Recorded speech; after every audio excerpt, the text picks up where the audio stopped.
Hi Bessie, happy birthday. I wish you all the best in life and stay safe always. I love you. And ano bang gagawin ko?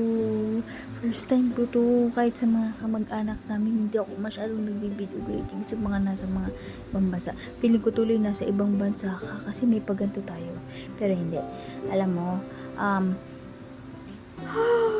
sa tuwing nagkikita tayo, alam mo naman na puro tayo kalukuhan, di ba?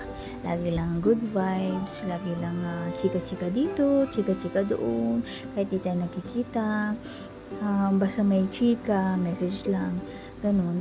Anyways, happy Tiet, hindi ko binanggit yung age mo pero alam naman na lahat yan. Happy birthday.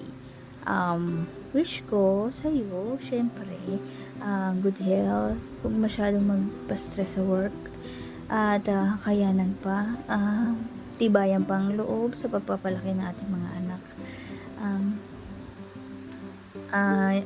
Wala na akong masabi.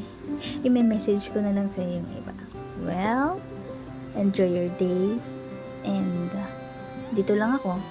Alam mo kung saan ako pupuntahan. I love you, friend, so much. And hi na rin kay tita. Hi na rin kay ate Tessa. Hello, bye bye guys.